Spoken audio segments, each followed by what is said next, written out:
Allez, c'est parti, plongeons directement dans le vif du sujet. Bienvenue dans ce nouveau décryptage. Aujourd'hui, on s'attaque à un événement numérique absolument sans précédent, un véritable braquage informatique qui a littéralement secoué toute l'industrie technologique. Ce qu'on va examiner ensemble, c'est comment l'infrastructure numérique de la planète entière a pu être compromise. Et le plus fou, ce n'est pas l'œuvre d'une armée de hackers surentraînés, mais de quelque chose d'une simplicité déconcertante. L'objectif, c'est de comprendre exactement ce qui s'est passé, comment ça fonctionne sous le capot et surtout, qui en est à l'origine. 732 octets. Oui, il aura fallu seulement 732 minuscules octets de code Python. Pour mettre ça en perspective, c'est l'équivalent d'un tout petit paragraphe de texte. Et pourtant, ce minuscule script a suffi pour compromettre presque chaque machine fonctionnant sous Linux sur Terre. C'est une échelle de vulnérabilité qui donne le vertige. On a tellement l'habitude d'imaginer des cyberattaques massives avec des gigaoctets de logiciels malveillants hyper complexes. Mais la réalité ici, c'est qu'un bout de code à peine visible à l'œil nu a réussi à faire sauter la serrure numérique la plus utilisée au monde. Et c'est là qu'on prend toute la mesure de ce compromis mondial. Comment un code aussi solide, partagé par les géants de la technologie, a-t-il pu s'effondrer d'un coup ? Le noyau Linux est pourtant réputé pour être un véritable char d'assaut en termes de solidité. Mais cette liste de victimes illustre parfaitement l'ampleur des dégâts. Ubuntu, SUSE, Amazon Linux, Red Hat, Debian, Arch, en fait n'importe quel système dont le code du noyau a été mis à jour après 2017 est vulnérable. On parle des immenses serveurs d'entreprises mondiales jusqu'au poste de travail quotidien. Absolument personne n'a été épargné. Le noyau partagé, qui faisait la force invincible de tous ces systèmes, est devenu, d'une seconde à l'autre, leur talon d'Achille. Et attention, ce n'est pas juste un exercice théorique pour chercheurs en labo. L'entreprise de cybersécurité CrowdStrike a confirmé que ce script est activement utilisé en conditions réelles par des attaquants. Et pour couronner le tout, la CISA a officiellement ajouté cette faille à sa fameuse liste KEV qui recense les pires vulnérabilités connues et exploitées. Bref, la menace est urgente et bien réelle. Tout système qui n'est pas mis à jour se retrouve à la merci du premier individu mal intentionné venu. Ce qui est glaçant, c'est la chronologie de ce fantôme numérique. Les tout premiers défauts de code ont été introduits en 2015. Puis, à partir de 2017, la faille s'est installée, tapie silencieusement en plein cœur du noyau Linux, sans que personne ne s'en rende compte. Il a fallu attendre le 4 mai 2026 pour que ce défaut soit enfin découvert et qu'un exploit public soit lâché sur Internet. On parle de presque une décennie entière d'invisibilité pour une faille d'une telle ampleur.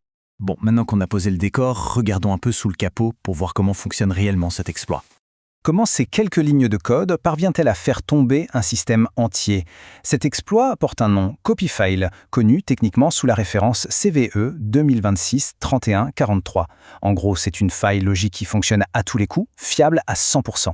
Le contraste est saisissant. Un simple utilisateur local, sans aucun droit particulier, peut écrire exactement 4 minuscules octets non contrôlés dans le cache de page du système. Et boum, ces 4 octets suffisent pour obtenir un accès root, c'est-à-dire le contrôle absolu de la machine. Si on décortique la mécanique, c'est comme un puzzle parfaitement agencé. Premièrement, le script accède à l'interface FFAGL qui gère la cryptographie du noyau. Ensuite, un composant appelé ONC-ESN tente d'écrire des données temporaires. Troisièmement, c'est là que le fameux bug de raccordement AFG intervient. Il redirige accidentellement le tampon de sortie.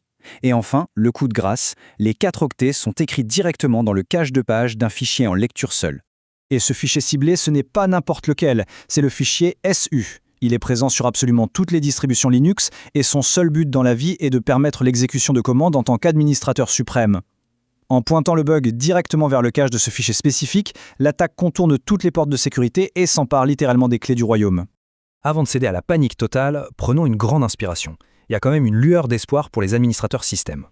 Il faut bien comprendre la différence entre un système vulnérable et un système sûr face à cette menace. Copyfail n'est pas une formule magique exploitable à distance à partir de rien. Pour qu'une machine soit vulnérable, l'attaquant doit déjà avoir un pied dans la porte, un accès en tant qu'utilisateur local, un accès SSH préalable ou avoir compromis une application existante. Si on essaye d'attaquer de l'extérieur sans aucune prise initiale, le système reste en sécurité. C'est un vrai soulagement pour les postes de travail standards, même si, évidemment, appliquer le correctif reste une priorité absolue. Au passage, c'est assez fascinant de voir comment la communauté technologique réagit à tout ça. La source qu'on analyse aujourd'hui adopte un ton hyper satirique pour parler des retombées, en plaisantant sur des espèces de gestionnaires Illuminati issus du capital investissement qui exigeraient de déclarer Linux inférieur juste pour vendre plus de licences Windows. C'est une illustration parfaite du côté très tribal du monde de la tech, où on utilise l'humour à outrance pour dédramatiser une situation technique extrêmement grave. C'est important de le noter pour bien saisir l'ambiance des discussions actuelles. Mais gardons le meilleur pour la fin. Le grand final, c'est l'identité du cerveau absolu derrière la découverte de Copyfail. Sur le marché gris, trouver une faille universelle qui permet de devenir administrateur sur Linux, ça vaut une fortune astronomique. On part de montants qui peuvent grimper jusqu'à 7 millions de dollars. Gardez bien ce chiffre colossal en tête, car ce qui suit est tout simplement hallucinant. Tout a commencé par cette simple phrase. Splice peut fournir des références de cache de pages de fichiers en lecture seule à des listes de dispersion crypto TIX. Pourriez-vous y jeter un œil? C'est tout. C'est la requête basique qui a été donnée à un agent d'intelligence artificielle par l'entreprise Seori. Et c'est cette instruction textuelle toute bête qui a déclenché l'un des plus gros séismes de cybersécurité de la décennie. Le résultat, une seule petite heure. Il n'a fallu qu'une heure d'analyse à cet agent IA pour repérer ce bug caché depuis 2017. Mais l'IA ne s'est pas arrêtée là. Elle a rédigé le script d'attaque, conçu un site web super élégant pour présenter la faille, et l'entreprise Theory a publié le tout complètement gratuitement. Une vulnérabilité qui valait potentiellement des millions de dollars sur le marché noir a été pliée en 60 minutes chrono par une intelligence artificielle et distribuée pour $0. Ce qui nous amène inévitablement à nous poser les questions sur l'avenir du développement logiciel et la place de l'IA dans cet écosystème. Face à la puissance de ces IA capables de déceler de telles failles, la source de cette analyse est claire. Pour se défendre, il va falloir utiliser les mêmes armes. On cite par exemple CodeRabbit. C'est un agent IA conçu pour assister le développement. Il scanne les traces pour trouver les problèmes et peut carrément proposer des corrections de code directement sur Slack.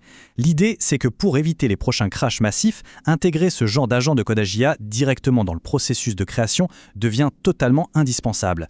Et cela laisse une question brûlante en suspens. Alors que ces agents IA sont désormais capables de trouver en à peine une heure des failles pouvant briser les infrastructures mondiales, finiront-ils par être les sauveurs ultimes ou les destructeurs absolus de la cybersécurité mondiale? C'est une technologie à double tranchant, et une chose est sûre, elle est en train de redéfinir les règles du jeu pour de bon. C'est tout pour ce décryptage, en espérant que ça a permis de rendre ce casse-tête numérique un peu plus clair. À très vite pour continuer à explorer tout ça.